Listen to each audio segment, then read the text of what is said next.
Mga kababayan, kamusta po? Si Kamanong po, nagbabalik na naman po muli para po magkomento po sa inyo dito po sa Tambayan Makabayan. Samahan niyo po inyong lingkod, magkomentuhan po tayo. Magandang umaga po muna sa inyo, tanghali, hapon, gabi, at madaling araw po sa atin lahat. Sana po nasa maayos po tayong kalagayan, mga kababayan. Magkomentuhan na po tayo. Ito po, komentuhan po natin mga tambay. Ito po, pinag-uusapan na po ito sa social media mga tambay. Ito pong sinasabi po ng ating mga kababayan sa social media at ganoon din po yung huling video po ni Diskaya na sinasabing siya raw po excited. At sinasabi raw po, excited daw po si sa Sara Diskaya. Ito pong si Sara Diskaya ay excited daw po na siya po ay makulong. Ayon po sa pinag-uusapan sa social media. Meron po bang naging excited na makakulong ka? Lalong-lalo kung napakarami nyo na sangkot sa issue ng korupsyon. Tapos ikaw lang makukulong. Ikaw na kontraktor, makukulong ka, samantala yung mga politiko ay sitting pretty. Sa dami ng kanilang kinulimbat ay sila po ay sitting pretty. Walang katinag-tinag ang mga politikong magnanakaw sa ating bansa. Panoorin po natin ito mga tambay na kumakalat po na first time na makulong daw po. Ito pong si Sara Diskaya. At nagmamagshot na po siya sa NBI mugshot. Panoorin po natin. Sobrang excited. Syempre first time. So, sobrang excited. Sobrang new experience for me. First time. Tingin po sa camera, ma'am. Taas po konti ng chin. Okay. Tingin po sa camera, ma'am. Tingnan po. So po. Lingon po sa kanan yung ulo lang po. Sige po. Okay.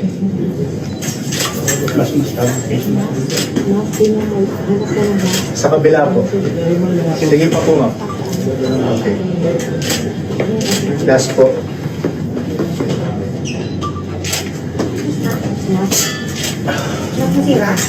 Okay na po.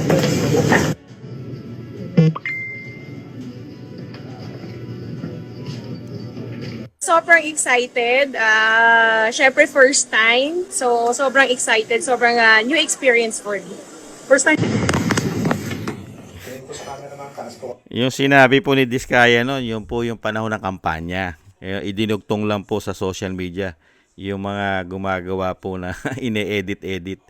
Yung sinasabi pong sobrang excited. Excited po siya dahil tumatakbo po siyang mayor nung time na yun, di po ba?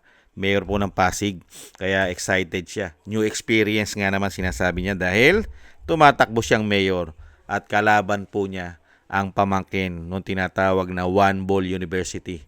Hindi po ba, mga kababayan? At syempre po, kahit naman sino sa atin mga kababayan ay never po maging excited na ikaw ay makulong. Lalong-lalo na kung ito po'y korupsyon. Katulad po nito, korupsyon po. Napakarami po nitong bubunuin na kasalanan at kaso. Kung siya po ay nakasuhan, dahil nga po meron po siyang mga ghost project, hindi po ba? At kailangan niya pagdusahan. At syempre po, sa darating na panahon ay kailangan niya rin po ibalik yung mga overprice at yung mga sinasabing ghost project na binayaran siya ng gobyerno pero wala naman yung proyekto, mga kababayan. Kaya nga lang po, siya lang ang magdurusa sa ngayon. Hindi po ba? Sa panahon po ng 19 Congress at binagoong ang Pilipinas, Real Talk, siya lang po ang isa siya. Isa siya sa bubuno nitong sinasabing parusa na sinasabi po ni Bongit at tinatawag na bangag ng kanyang ate na si Senadora Amy Marcos. Dahil mismo yung mga congressman, senador, at yung mismong nasa itaas, mahirap niya pong pangalanan. At kung papangalanan niya, baka po mahulog din siya sa bangin o mano. Hindi kaya?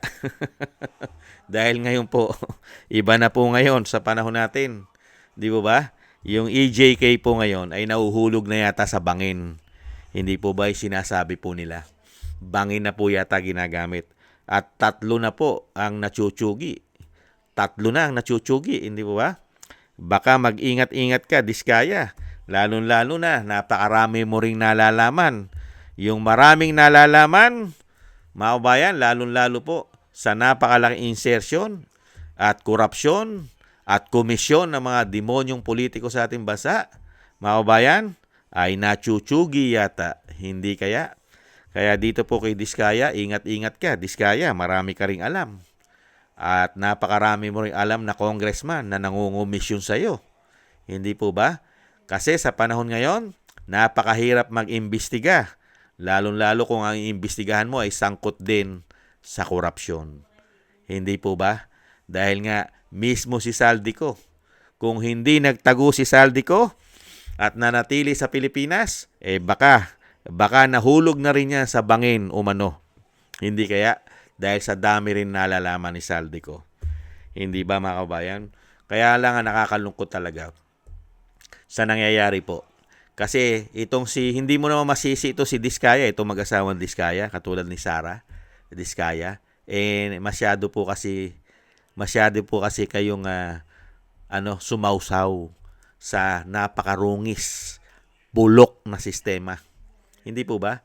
Sumausaw kasi kayo Sumama kayo sa body language ng mga korap at magnanakaw na politiko. Lumaro kayo dahil sa pera. Naging greedy rin kasi kayo Hindi po ba? Kasi kung hindi kayo greedy at naging sakim sa pera, hindi rin naman ninyo dadanasin yan. Hindi po ba? Kaya lang, masyado rin po kasi kayo naghangad. Naghangad kayo ng sobra-sobra at gusto nyo yumaman ng sobra-sobra kahit po ang ginawa ninyo na ay hindi na tama para sa mga Pilipino. At wala naman po kasi talaga na itatago. Never pong maitago ang bulok. Ang mga bulok na pinagagawa po, lalo-lalo ang korupsyon, mabahong-mabaho na mga ghost project. Sisingaw po yan Sisingaw. Hindi po ba sumingaw? Sino po ang nagpasingaw ng mga sikreto nila at mga baho nila? Hindi po ba yung kalikasan na? Yung nasa itaas na? Ipinakita na sa mga Pilipino kung anong klase mga contractors kayo at kung anong klaseng mga politiko meron sa ating bansa, ang mga magnanakaw. Hindi po ba nagpakademonyo? Tumino na nga kayo Hindi na nga kayo ganyan. Nung panahon ni dating Pangulong Duterte, kumikita rin naman kayo Di ba? Kumikita kayo Hindi naman kayo ganyan kalala. Nung panahon ni dating Pangulong Duterte na 6 na taon, napakarami nga nagawa Di ba? Mga tulay. Di po ba? Maraming nagawang proyekto. Di po ba? Bakit ngayon, nung pumasok ang Binagoong Pilipinas, masyado kayo naghangad ng sobra-sobra? Kumikita na kayo. Di ba? Kumita na sila Di ba? At hindi na kayo gumagawa ng mga ghost project noon, nung panahon ni PRRD. Dahil nga naka-hands-on, nakatutok si PRRD sa mga proyekto ng bansa. Pero ngayon, sumobra kayo, mayayaman na kayo. Kaya yan ang napala Yan ang napapala ng sobrang greedy at kagahaman sa pera. Hindi po ba? Kumikita na kayo, pero ginagawa nyo pa ng masama at anomalya. At ang akala rin ninyo ay mapoprotektahan kayo ng mga politiko na akala nyo ay magtatanggol sa inyo. At hindi kailanman kayo ay mabibigyan ng problema na katulad ng hinaharap nyo ngayon. Hindi po ba? Akala kasi din ni Diskaya, katulad po nito ni Sara Diskaya at ng kanyang asawa, akala kasi nila mapoproteksyonan sila ng mga politiko na humihingi ng malalaking komisyon sa kanila sa mga proyekto. Hindi po ba? Pero hindi nila alam, pagka nagkagipitan na, unang ililigtas ng mga magnanakaw na politiko sa ating bansa, yung mga ulo nila. Itatago nila ulo nila. Kaya ngayon, ang nangyari, ang mga Diskaya ngayon, ang naipit. Sila ngayon ang nagsasakripisyo dito sa malawakang korupsyon. Isa sila. Samantalang hindi naman sila totally ang nagnakaw. Hindi po ba? Nagnakaw man sila, pero hindi lahat ay ninakaw nila. Hindi po ba? Ang pagkakamali lang po ng mga Diskaya, yung mga proyekto na hinawakan nila, dahil nga po nagpagamit sila sa mga politiko, humina na po ang mga standard dahil sa dami na po ng mga kinukuha na komisyon ng mga demonyong politiko. Kaya yung mga proyekto, mga kababayan, less ang pera at kailangan pa ang kumita ng mga diskaya, lalo nang nawawala ang proyekto. Nag-ubra po yan at nakalusot na nakalusot dahil akala ng diskaya, ulitin natin, ay backup niya ang mga politiko. Hindi siya kayang salingin. Hindi siya mapapahamak. Pero ngayon, siya na po ang idinidiin. Hindi po ba?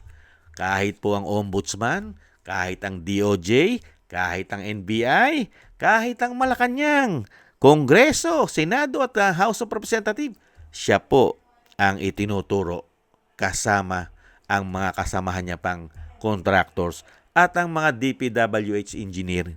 Hindi po ba? At si Saldico. Hindi po ba? Ganyan po katitindi ang nangyayari po sa binagoong Pilipinas, lalong-lalo po sa 19th Congress. Huwag kang mag-alala, Diskaya. Darating naman ang panahon na marami kang makakasamang politiko. Real talk. Sa panahon ngayon, sa binagoong Pilipinas, dahil alam ng mga Pilipino na sila-sila mismo ang mga ulo na malalaking buhaya, isda na sobrang lalaki, mga balyena, budanding, ang mga hayop na yan. Sa panahon po nila ay hindi mo sila makakasama. Diskaya, Sara, huwag kang mag-alala. Pagka naging presidente ang tukayo mo na si VP Sara Duterte, marami ka na makakasamang mga politiko. Marami na, Diskaya. Maging presidente lang si VP Sara Duterte, isang damukal kayo, magkakasama-sama kayo. Sara Diskaya. Baka kunin ka pang state witness ng Vice President Sara Duterte para yung mga ituturo mo ay mapanagot at isuka rin nila ang mga ninakaw nilang komisyon at insertion na pera po ng taong bayan. Hindi po ba? Yan po mga kabayan, ang pagkakamali ni Sara Diskaya. Masyado po kasi sila naghangad ng sobra-sobra kaysa rin po sa inaasahan nila. Sobra po. Kumikita na po sila ng maayos sa gobyerno. Di ba? Ang proyekto ng gobyerno ay hindi po yan natatapos. Dire-diretso po yan, mga kababayan. Taon-taon ay isang damukal ang proyekto ng gobyerno, mga kababayan. Pero po, sobra po kasi. Masyado po kasing naging ambisyosa at sobra-sobra po nagpagamit po sila ng husto sa mga politiko. Uulit-ulitin po natin. Nagpagamit ka pa kasi. Kung ikaw ay lumaro lang ng nasa ayos, hindi po ba? Kaya nga lang, sasabihin naman ni Diskaya, paano kami makakuha ng proyekto kung hindi kami maglalagay sa mga demonyong politiko? Hindi naman kami makakuha ng proyekto. Yun ang pagkakamali mo. Nakakuha ka nga ng proyekto, nakakulong ka naman ngayon. Hindi po ba? Masyado ang nangyari po.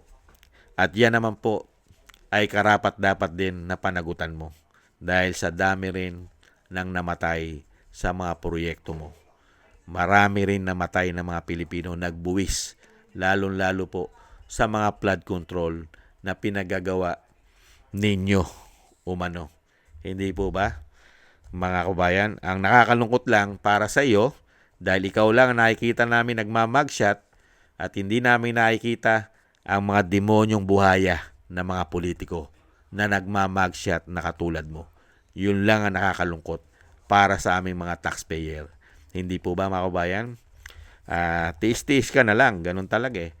Gumawa ka na hindi tama kailangan mo managot. Hindi po ba?